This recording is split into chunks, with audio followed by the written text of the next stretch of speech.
गली मां मिस्र जी बाजार में होको लगो आ त जहान अचे लथा यूसुफ अलैहिस्सलाम के खरीद करण जे ला। एडो बेमिसाल हुस्न यूसुफ हुयो। सैयदा ज़लीखा साण जड़े खरीद कयो आ हजरत यूसुफ अलैहिस्सलाम के। ज़लीखा साण के उन मिस्र जूं औरतुन पे चयो, ओ जी तू बादशाही कनीज बादशाही घर जी औरत एकड़े गुलाम ते आशिक थी आहीं। यो त असां जेड़ो बशर आ, खाई थो पिए थो, इन में तो छा डिठो आ, इन जे मथा आशिक थी आहीं। त सैयदा ज़लीखा थी फरमाए, ए मिस्र जूं औरतूं तवां के खबर नाहे त मुंजो यूसुफ केडो सुहणो आ।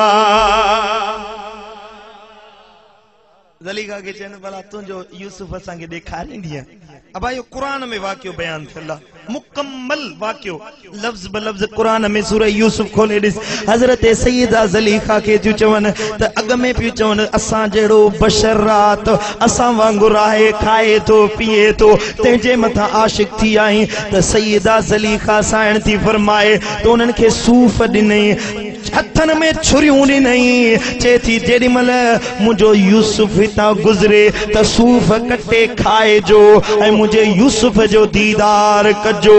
जेॾी महिल हज़रत यूसुफ अलैहिस्सलाम चेहरे तां नकाब हटाए हीअं लंघियो आ, गुज़रियो आ त मिस्र जूं कनीज़ूं हज़रत यूसुफ खे ॾिसी चवण लॻियूं, मा हाज़ा बशरा, हे त बशर आहे ई कोन, हे त को नूरी मलाइको आ।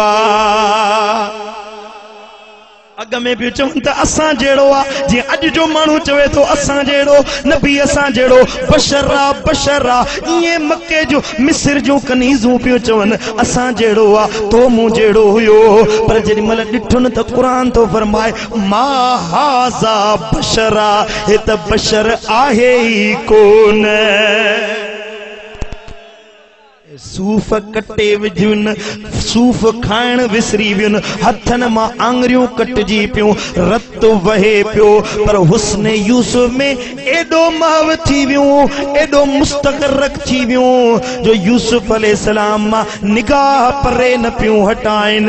पर इहो यूसुफ जे हुस्न जो कमाल आ, तुझे मुझे महबूब जो चेहरो एडो हसीन हुयो, एडो महजबीन हुयो। उते यूसुफ अलैहिस्सलाम जे ला मिस्र जूं औरतूं हुयूं, कनीज़ूं हुयूं, बानियूं हुयूं, बादशाही घरन में रहण वारियूं। महबूब मुस्तफा करीम जे ला मक्के जा जाबिर कातिल ऐं वॾा अरबन जा शहसवार जेके चेहरो पंहिंजे बच्चन खे पूरे छॾींदा हुया, ज़िंदा पंहिंजे औलादन खे दफ़न करे छॾींदा हुया। पर जॾहिं हिकु निगाह पंहिंजे महबूब जे चेहरे ते पई आ, दुनिया विसरी वई, आखिरत विसरी वई, जहान विसरी विया। चवन था या रसूल अल्लाह, तुझे नाले ते असांजा बच्चा बार कुर्बान आहिनि।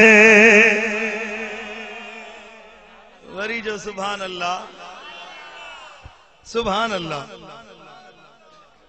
चए थो यूसुफ अलैहिस्सलाम जे ला औरतूं हुयूं न, आला हजरत फरमायो तो हुस्ने यूसुफ पे कटी मिस्र में अंगुश्ते जनान, अरे सर कटाते हैं तेरे नाम पे मर्दान अरब। औरतों हुयूं हे मर्दान अरब, अरबन जा सेब मर्दब अरबन वारा जेके जेरो बच्चन के दफन करे छॾनि। महबूब के ॾिसण सां चवन था या रसूल अल्लाह, ये त हिकड़ी जान आ, लख जानियूं हुजन तुझे नाले ते कुर्बान करे ॾेखारियूं। वरी जो सुभान अल्लाह, मुझो सुनो यार हजारन में सरदार सुहे, सरदारन में मुझो सुनो यार, हजारन में मुझो सुनो यार, हजारन में सरदार सुहे, सरदारन में मुझो सुनो यार।